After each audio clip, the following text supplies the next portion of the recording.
Que también es importante decir en este sentido de la herencia, que no todos los hijos van a tener la misma herencia o pueden estar predispuestos, pero no la van a desarrollar. Por ejemplo, ese es el caso de Gaby y de Diego. Gaby es mamá de 3 hijos, de los cuales el único que presenta alergias a varios alimentos que ahorita nos va a decir fue Diego, el más pequeñito, que además tiene otra enfermedad que es la acidosis tubular renal. Entonces la combinación ha sido complicada de tratar. Sí, a Diego lo diagnostican primero con acidosis tubular renal de fácil control, alcanzó niveles de CO2 muy rápidos, pero el niño sigue presentando reflujo, un reflujo de grado 3, aún con medicamentos sigue vomitando mucho, el peso lo tiene pero realmente muy bajo, llegó a desnutrición media a severa. Realmente el pediatra ya me había comentado que probablemente podían hacer alergias, le hacen un panel de alérgenos alimenticios y como dice el doctor Aboitz sale todo negativo.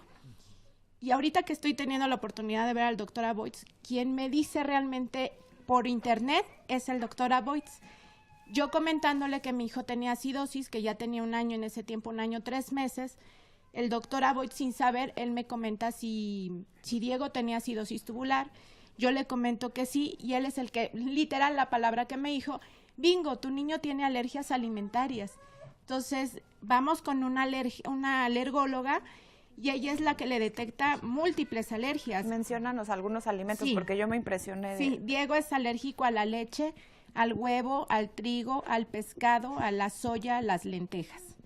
Entonces, perdón, nada más me voy a ir un poquito para atrás. ¿Con qué se está tratando su acidosis tubular? ¿Con citratos o con bicarbonato? Con solución de citratos. Diego tiene ATR distal. Pero una pregunta, todas esas alergias a estos alimentos que nos has comentado, ¿cómo las determinaron? ¿Qué tipo de pruebas? Le tuvieron que hacer pruebas de sangre, pero en específico fue IgG específica porque él tiene alergias tardías, porque mi hijo nunca ha tenido diarreas ni erupciones cutáneas, es el reflujo lo que lo hace tener.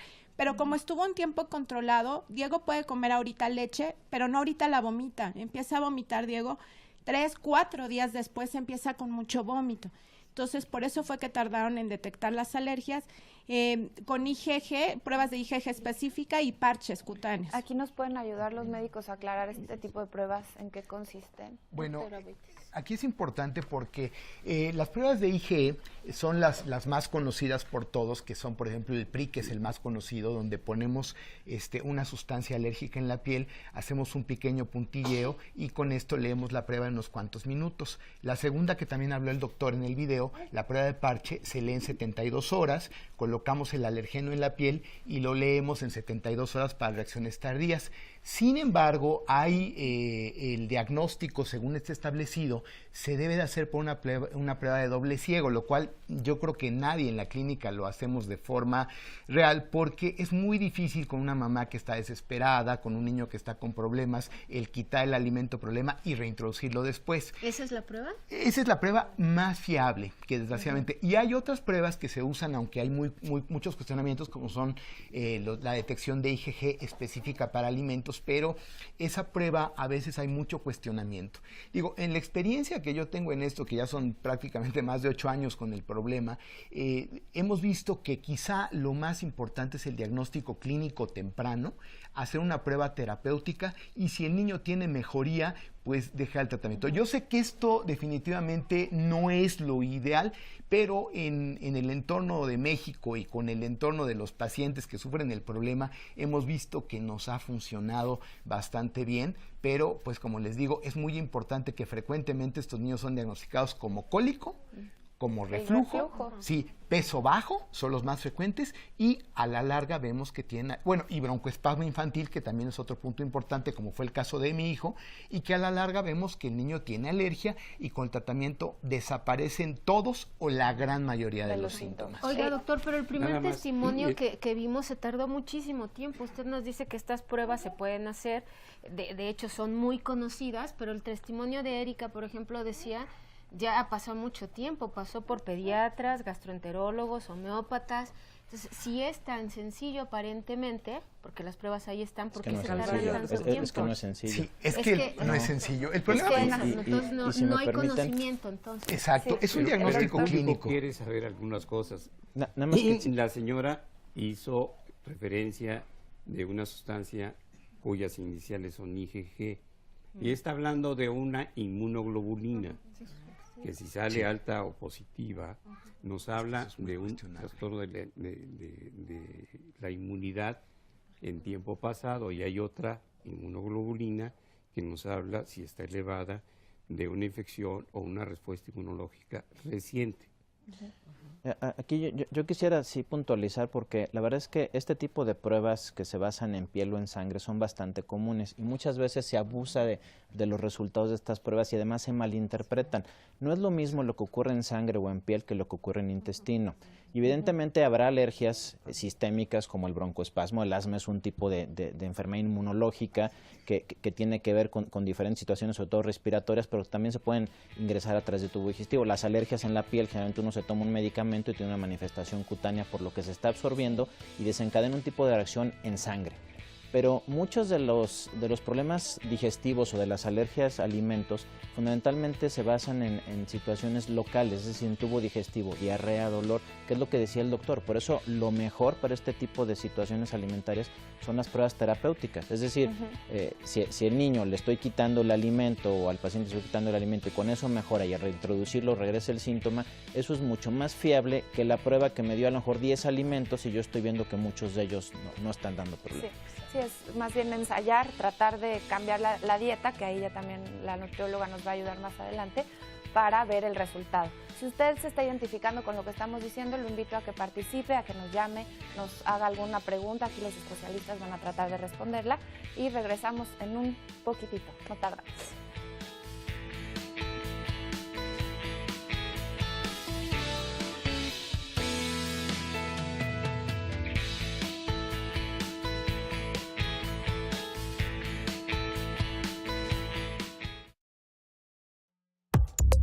Cuando la gente ya sabe que es alérgica a un tipo de alimento, lo más recomendable es no consumirlos, porque el cuerpo puede reaccionar de varias formas. Una reacción muy leve, que sería la aparición de ronchas, hasta una circunstancia que puede poner en peligro la vida. Cuando eres alérgico, el problema que se tiene es que hay liberación de unas sustancias que se llama histamina, y cuando la histamina se libera en gran cantidad, hay una situación en los vasos sanguíneos que se hacen grandes. Al hacerse grandes los vasos sanguíneos, se pierde la presión arterial, y al perderse la presión arterial, entonces la persona se pone pálida, fría, sudorosa, porque empieza a haber una mala circulación.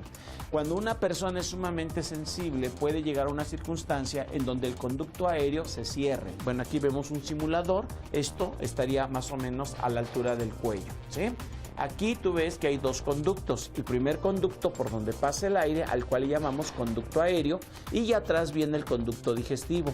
Cuando hay una reacción anafiláctica severa, puede ocasionar que el conducto respiratorio se cierre. Y esto es una urgencia grave, porque la persona, al momento en que se cierra la vía respiratoria, no va a poder respirar. ¿Qué pasaría si quedara inconsciente? Si quedara inconsciente, lo que vas a hacer es elevarle la barbilla, tratando de que no se despeje, que no se cierre el conducto aéreo por la lengua. Cuando una persona queda inconsciente, normalmente la lengua es lo que cae y te cierra el conducto respiratorio. Si observas, la lengua cae y impide la respiración. Pero cuando una persona tiene una reacción anafiláctica, el problema es que el conducto respiratorio, por donde pasa el aire, se cierra, y esto puede ocasionar asfixia.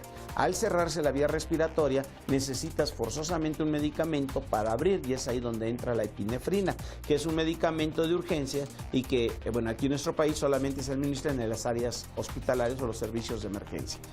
Si en el peor de los casos que la persona dejara de ventilar, porque como se cierra el conducto aéreo, tendrías que brindar la ventilación de salvamento o incluso llegar a brindar RCP, que es la combinación de compresiones con ventilación hasta que llegaran los servicios de emergencia. Esto que yo traigo, esta pulsera, es una alerta médica. Esta alerta, que viene el nombre, el tipo de sangre, el teléfono, y cuando alguien es alérgico en algún alimento, se puede agregar alérgico a los lácteos, alérgicos al camarón, alérgico al cacahuate, porque es importante que la gente que llega como servicio médico sepa qué fue lo que pudo haber sucedido.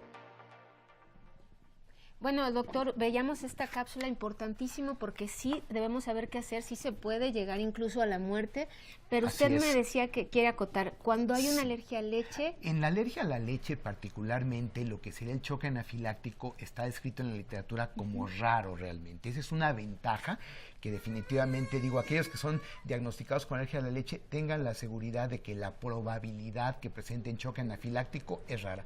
A diferencia de que pescado, cacahuate, huevo, pueden presentar con mayor frecuencia eso. Ahora, hay una pregunta también que me ha hecho muy recurrentemente, es que, por ejemplo, aquellas vacunas que contienen proteínas de huevo, como son la vacuna de la influenza o la vacuna triple viral, realmente se ha probado que incluso en personas alérgicas, excepto los que tienen antecedentes previos de choque anafiláctico, son vacunas seguras, así que no vean con ese miedo de que se vayan a vacunar y va a pasar una reacción. No, si no han tenido una reacción severa previa, es muy, muy, muy difícil que tengan problema con esas vacunas. Sandra. Están preguntando también si se puede uno volver alérgico ya de adulto a algo. Una señora del público me comentaba que recibió una transfusión y que cree que a partir de esa transfusión de sangre pudo haberse vuelto alérgica a algo. ¿Nos podrían aclarar esto? Sí, las alergias se pueden presentar en cualquier momento de la vida, incluso aunque uno haya estado expuesto previamente al alergeno en cuestión. Un mal día, el sistema inmune reacciona de otra forma, ya se tiene la memoria. Finalmente no importa si fue una o varias veces. Lo más común es que la primera exposición deje la memoria y a la segunda venga la reacción alérgica. Pero la verdad es que puede ocurrir después de N cantidad de exposiciones que se presente una reacción alérgica. A veces es difícil, no es lo más común. Y aquí quisiera sí señalar que, hablando del tubo digestivo, hay que distinguir muy bien entre alergia e intolerancia, ¿sí?